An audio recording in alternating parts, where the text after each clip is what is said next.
Welcome to the Album Quest. Today, we are taking a necessary detour. We're diving into the really competitive and, I think, deeply personal world of one man's ultimate music competition. That's right. We're looking at a segment of what music nerds around the globe know as the Album Quest, this monumental, kind of epic, individual search for the best album of all time. It's a huge undertaking. And yeah, this isn't just someone making a playlist or, running a poll online. No. This is a meticulously structured, but also, it's inherently subjective. It's one man's World Cup of music. Exactly. Devised by an individual known only as Greenstrokes. So our mission for today is to really unpack the arguments, the nuances, and of course, the final judgment that was handed down in one specific and I think particularly fascinating group. This is round 1, group 237. And the author even gave this group a title that sort of hinted at the outcome. He called it Blunt Can Only Talk as Cross Strikes. Huh. I love that. Right. That title alone tells you the final rankings, 1 through 4. But like you said, it's the journey, it's the justification. That's what's really illuminating for anyone trying to understand the criteria of this whole quest. And this group, we are talking about 4 incredibly diverse contenders. They represent completely different corners of the music universe, all just smashed together into this sudden death bracket. So let's lay them out. Okay, the lineup for this Clash of Titans in Group 237 was Strikes by the Southern hard rock band Blackfoot. Okay. The Afterlove by the modern pop singer-songwriter James Blunt. Very different. Very Best of Talk Talk by the innovative English band Talk Talk. And the debut self-titled album Christopher Cross by Christopher Cross. Wow, that is the ultimate genre clash right there. It really is. You've got Southern hard rock, modern pop, a super influential new wave / prog rock compilation, and then classic, smooth, soft rock. You have to admire the quest creator for even forcing these comparisons. It creates a real intellectual tension. It does. So we need to start with the one that, ultimately took the top spot. And I think this result might genuinely surprise some people based purely on, current cultural cachet. Okay, let's just get right into it then. Christopher Cross's debut, Christopher Cross, the author of the source material, admits he wasn't entirely sure what to expect going in. And I think that speaks volumes about where the album sits today. We all know the massive singles, but the rest of the album has kind of faded a bit from public consciousness. Precisely. And the material is described really specifically as a jazzy, soulful, soft rock type affair. A great description. It is music that sits, very comfortably in that easy listening category, maybe even almost middle of the road, according to the author's initial thoughts. But that description, as innocent as it sounds, it immediately leads us into this big semantic controversy that the author fiercely addresses in his notes. Oh, yes. Here we go. The inescapable, and let's be honest, often weaponized yacht rock label. Mm-hmm. It's a term that just gets slapped on any smooth, easygoing music from that late 70s, early 80s era. Oh. But the Quest author, he absolutely rejects it for Christopher Cross. And he makes a really profound, almost like an ideological argument for why he rejects it. It is. For him, yacht rock isn't just a neutral genre descriptor.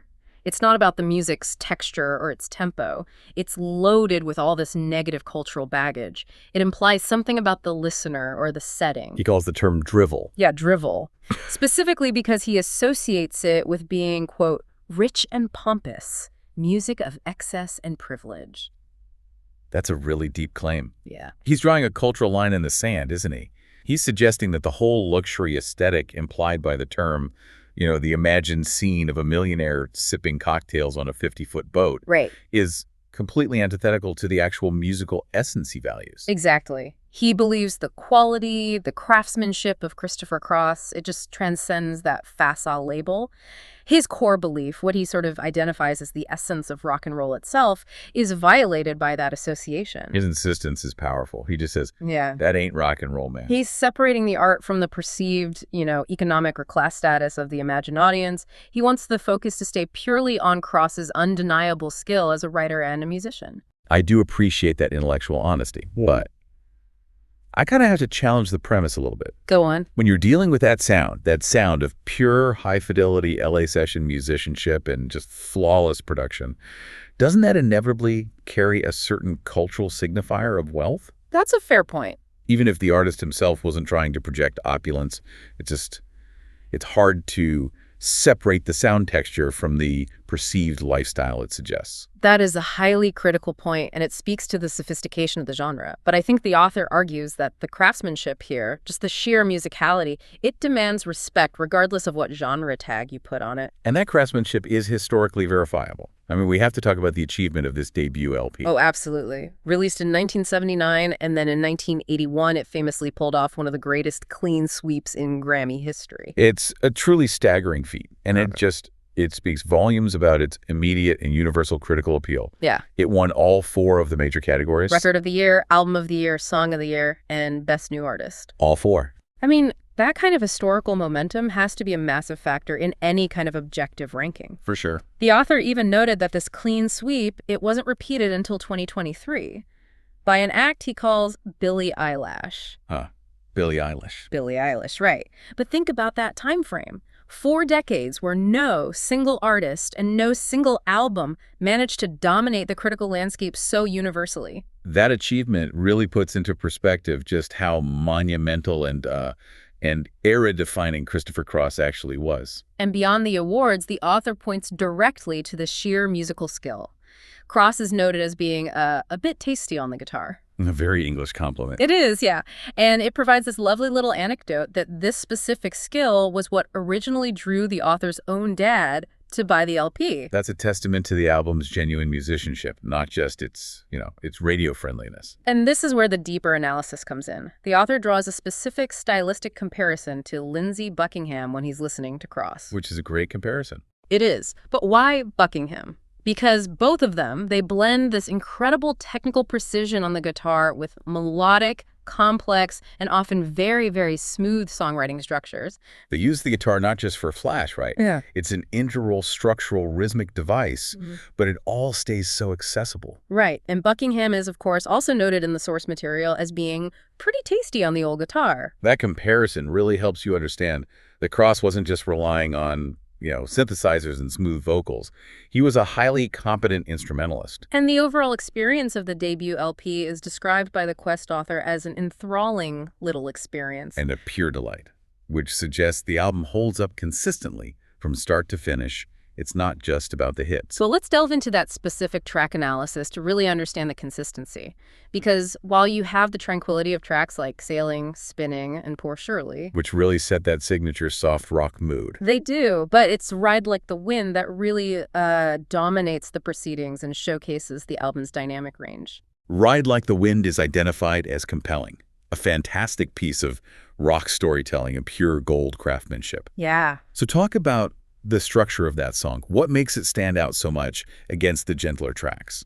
Because it's got this propulsive drive, this narrative urgency that's so different from the reflective mood of, say, Sailing. It's absolutely the dynamic center of the album. I mean, Ride Like the Wind uses that classic AOR album-oriented rock structure. It's built around a powerful driving rhythm section. It's clean and polished, but the beat is just relentless. It is. And the story itself about a man on the run gives it that narrative tension. Yeah. Plus, you have the backing vocals from Michael McDonald, which instantly elevates it to a state of soft rock royalty. It really does. That synergy of the storytelling, the melody, the production, it just demands your attention. It absolutely earns that title of compelling and, dominating the proceedings. And then you have the quieter moments, which are kind of the glue that holds it all together. Sailing, of course, is just the epitome of smooth. Sailing is compositional genius. It's almost hypnotic in its simplicity, but it's built around a very gentle, very complex chord progression. Yeah. The author singles out the tranquility of that track, along with some of the deep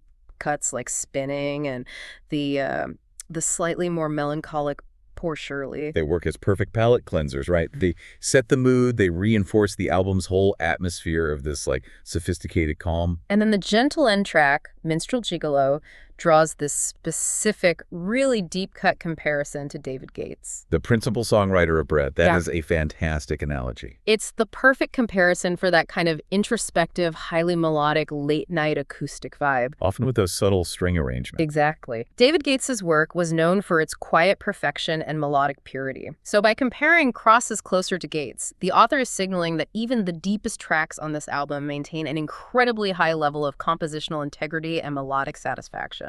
So the final conclusion for the Quest author is pretty definitive. There is Not a bad track here. Not one. The album runs much deeper than just its chart success. It delivers consistent quality and this profound tranquility. And that consistency, combined with the historical weight of that Grammy sweep. That's exactly what propelled Christopher Cross to first place in this group. It just proved that timeless craftsmanship and, real historical significance can triumph over modern polish or even high-grade genre innovation. Indeed. So Cross secures the win. But coming in second and securing that vital pass to round 2, we have an act that represented an entirely different side of 80s musical excellence and innovation. Talk. And what's so fascinating here is the sheer stylistic chasm between the two acts that advance. Oh, it's huge. We're moving from the sun-drenched LA sophistication of Cross to the moodier, structurally complex English new wave of Talk Talk. And the band is celebrated as one of those prominent English bands of the 80s that just consistently delivered bundles of quality music. Their story is so brief but so brilliant. The author points out their surprisingly short lifespan. They disappeared after barely 10 years on the scene. It's wild. But in that decade, they managed to transition from, catchy new romantic pop all the way to atmospheric post-rock precursors. They left this indelible mark despite that relatively short career. And that transition really defines their legacy. The critical assessment of their style is extremely pointed. They created innovative new age prog rock that, crucially, that's the key part, still managed to write bangin' catchy pop hooks. That is such a challenging fusion to pull off successfully. It really is. Usually when a band ventures into the structural complexity and moodiness of new age prog, think lengthy compositions, unusual time signatures, heavy reliance on atmosphere, they sacrifice that immediate 3-minute hook. They do. But Talk Talks, particularly in their best of era, they balance the intellectual depth of prog experimentation with the immediate visceral catchiness of true new wave synth pop. I still maintain that this balancing act is what makes them so unique. I challenge you and our listeners to name a better comparison. A band that walked that tightrope so successfully in the mid-'80s. They had the intellectual curiosity of, Latter-day Genesis or Pink Floyd, but they packaged it with the accessibility of Duran Duran. It is a truly rare blend, and that fusion is exactly why the very best of Talk Talk collection proves so effective in this tournament format. Yeah. When you pull together their highest quality tracks from across that decade, the sheer volume of brilliance is it's overwhelming. It's difficult for any single studio album to compete against that. We're talking about tracks that really define the decade and their versatility. You've got the sheer optimism of Life's What You Make It. A classic. The early synth pop flair of Today, the rhythmic dynamism of Give It Up, and of course the iconic anthem, It's My Life. And if you analyze those tracks, you can really see that dichotomy. It's My Life, for instance, has that huge, unforgettable synth line and vocal hook. Pure pop radio fodder. It is, but if you listen closely to the arrangements, the layering of the sound, the slightly off-kilter dynamics, you realize there's this structural ambition hiding just beneath the pop exterior. And the Quest author deemed the overall collection superb. Yeah. Noting that it was only slightly let down by 1 or 2 tracks out of the whole 14-track set list. Which raises a critical point about the tournament mechanics, doesn't it? It does. Is it inherently unfair to pit a curated best of collection, which is basically 14 near-perfect peaks, against 3 single studio albums that, by their very nature, have to have B-sides or lesser cuts? That is the essential competitive question. And the answer in this quest seems to be, no, it's not unfair, because the goal is to find the best listening experience an artist can deliver. So a compilation is fair game. It seems so. The consistency score of a best of collection, provided the band had enough classics, is just inherently going to be higher than an average studio album. Talk Talk's selection totally capitalized on that advantage. And we absolutely have to talk about the special mention the author gives to one specific recording. Yeah. The live version of Tomorrow Started. Right. That rendition is singled out as being exquisite. And that tells us something beyond just the studio polish. The inclusion of a track that's deemed exquisite suggests a peak in performance and composition that really showcases the band's raw interpretive brilliance. And Tomorrow Started is a track that already leans towards their later, more atmospheric sound. It does. So to have a live version praised that highly suggests the band wasn't just relying on studio wizardry, the emotional and musical depth translated perfectly onto the stage. And that depth is what cemented Talk Talk's second place. For sure. So Talk Talk takes second place and advances, proving that a carefully curated collection showcasing true genre innovation and memorable, structurally ambitious hooks is a formidable opponent. Definitely. The high quality and unrelenting consistency of those 14 tracks set a benchmark that the next contender, James Blunt, he couldn't meet it. The bar for that second advancement slot was razor thin. Which brings us to our third place finisher, James Blunt, with his album The Afterlove. And this is the modern pop sensibility in the group, right? Mm-hmm. Facing off against a historical Grammy winner and 80s innovators. Right. Blunt is the contemporary counterpoint to Christopher Cross, another successful singer-songwriter, but one who is absolutely steeped in modern 21st century production aesthetics. The author notes that the Afterlove is more of the same with a bit of a new direction thrown in, Right. which suggests an artist who is trying to evolve, but maybe within his established comfortable boundaries. Yes, and while the author couldn't resist that little joke, referencing Blunt still looking about 5'8". Yeah. The clinical analysis of the music itself is really focused on that evolution in the sound design. The core strength of this album, and where it initially shone compared to the others, is in its sonic presentation. This is pure, high-end, contemporary polish. Totally. It's engineered for modern streaming consumption. Let's focus on the technical aspects of that production. It's described as top quality throughout and rock solid sonically. And that's a critical distinction to make. Late 70s, early 80s production, like on the Cross album, was often wide, warm, highly dynamic. It was built for vinyl and FM radio. Right. Modern production, like Blunt's, is highly compressed. It's optimized for digital platforms. It's loud, it's clean, and it's often aggressively layered. And the fact that the album is 8 years old but still maintains that modern sheen, that says a lot about the level of expertise that was involved in the mixing and mastering. And that expertise wasn't just Blunt. He brought in some major collaboration help, Ryan Tedder and Ed Sheeran. And the author notes explicitly, it shows. It does. So explain what those collaborators bring to the table that elevates the production beyond, your typical singer-songwriter fare. Well, they bring contemporary pop architecture. Ryan Tedder, of course, is a master of these huge arena-sized hooks and massive layered choruses. Right. And Ed Sheeran excels at blending organic acoustic elements with synthetic pop rhythms. That kind of production firepower gives the Afterlove a distinctly modern soundscape.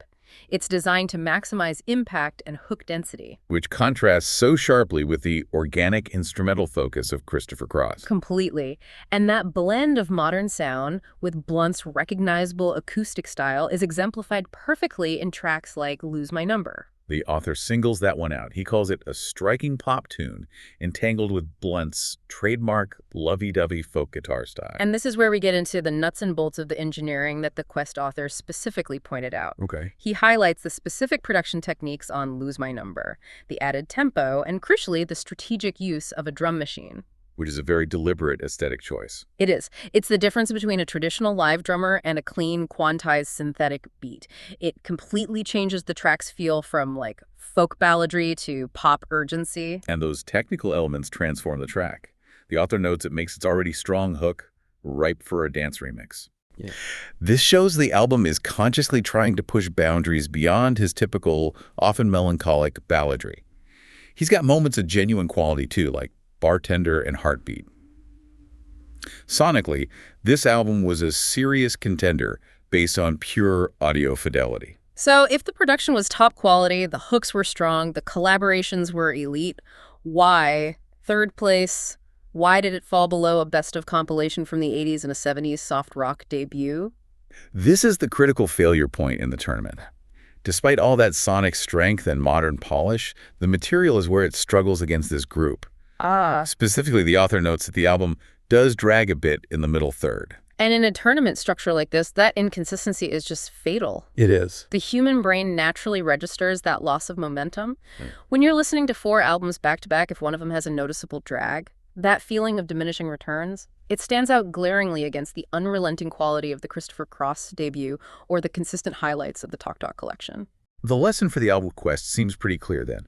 Rock-solid production can only carry inherently weaker materials so far. Right. When you are up against the sheer, unrelieved compositional brilliance of Talk Talk or the historical consistency of Christopher Cross, a mid-album slump, a failure of the songwriting to maintain energy, is enough to cost you your spot in round 2. It's the ultimate difference between having great sound and having great consistent songs. Exactly. Blunt showed promise and quality, but that lack of consistency across the full runtime meant the Talk Talk collection, which maintained brilliance across 14 tracks, just easily edged him out for that final advancement slot. And that harsh elimination brings us to the album that placed last in Group 237, Blackfoot Strikes. This is the painful part of the competition for me, because Strikes represents that category of music that's deeply intertwined with the quest author's personal history. Yeah. Which often makes these negative rankings even harder to justify, even when they're true. And that personal history provides absolutely crucial context. The author details his original formative experience with Blackfoot. He had 2 of their subsequent albums, Marauder and Tom Catton, on a BASF cassette tape. The best kind of tape. Absolutely blasting out of his very first Cars stereo back when he first started university. That's the sound of pure, reckless freedom and early adulthood. It's a powerful, nostalgic anchor that gives those later albums an almost mythical status. It does. And whether it's pure sentimentality or a genuine assessment of their best work, those 2 later albums, Marauder and Tom Catton, hold a special place in his heart. And that created a tremendously high, maybe even impossible bar for Strikes, which is the album that came right before both of them. Yeah. Strikes was forced to compete not just against the other 3 albums in the group, but against the author's deeply loved memories of Blackfoot's subsequent classics. So the subjective challenge here wasn't Cross versus Blackfoot. It was Strikes versus the ghost of Marauder and Tom Catton. And that's a losing battle before the needle even drops. It really is. It's that internal artistic comparison that proved fatal. Stylistically, Strikes follows the standard Blackfoot formula. It's bluesy, hard, southern rock. All the essential elements of the genre are there. They are. The author praises the singer and guitarist Ricky Medlock's consistent elements, his growling vocals and roving guitar lines sounding as good as ever. Okay, let's elaborate on what roving guitar lines means in the context of Southern rock. Because this isn't the tight, structured soloing of Christopher Cross or the complex layers of Talk Talk. Not at all. Roving guitar lines refers to that characteristic fluid, often slide-heavy, blues-based, improvisational style that's so common in Southern rock. Think Allman Brothers or Lynyrd Skynyrd. Right. They sound less constrained by pop structure and more rooted in, a jam band aesthetic. They often move unpredictably across the scale, which is exactly what Medlock excelled at. The sound is correct, the execution is solid. But despite that technical consistency, the crucial deficiency that led to the 4th place ranking came down to the overall material compared to the artist's own trajectory. Yeah, the author is unequivocal in his assessment. The material on Strikes just seems a bit short of those 2 follow-ups. He's reluctant, though. He is. He offers the concession that Strikes is not a bad collection overall, and it's a solid Southern rock offering. But the ultimate conclusion is that it can't compete in this group of 4 albums. You can almost sense the reluctance in the assessment. He wants to love it, given his deep history with the band. Of course. But when you place it against the historical significance of Cross, the innovative collection from Talk Talk, and the sheer sonic polish of Blunt, Strikes just. It lacked the necessary compositional edge to survive round 1. It really confirms that internal artistic competition can sometimes be the fiercest judge of all. It can. However, even in last place, the album does have some redeeming tracks that the author highlights as displaying genuine charm. He does. He mentions Red Turn on a Red Light as a moment of quality, and he notes that their cover of the free classic Wishing Well is fairly solid. But the redeeming feature that clearly resonated most strongly and provided a massive structural climax to the album was the truly excellent final track, Highway Song. That track is essential Southern rock. Highway Song is highlighted specifically for its obligatory and quite scintillating guitar solo. And it's structurally unique. It takes up the entire final half of the song. It does. That is such a common trope in the genre. The instrumental passage becomes the dominant feature. It builds to this dramatic crescendo. It proves that the band's talent was undeniable, and the final moments are spectacular. But that strength just wasn't maintained consistently enough across the full album to challenge the other 3 contenders. Exactly. Okay, let's synthesize the results now. We've assessed the historical weight, the genre innovation, the modern production, and the nostalgic context. Let's review the final rankings of Round 1, Group 237. The judges have spoken. In first place, triumphantly advancing with historical acclaim, peerless consistency, and timeless craftsmanship. Christopher Cross by Christopher Cross. In second place, securing the final advancement slot through innovative genre bending, high consistency across 14 tracks, and excellent compilation quality. Very best of Talk Talk by Talk Talk. In third place, knocked out despite possessing top-tier modern production and excellent hooks due to a fatal material drag in the middle section. The Afterlove by James Blunt. And finally, in fourth place, a victim of internal artistic comparison, unable to overcome the high bar set by their own classic follow-up albums with solid but inconsistent southern rock material. Strikes by Blackfoot. The outcome is set. Christopher Cross and Talk Talk progress through to round 2 of the album quest.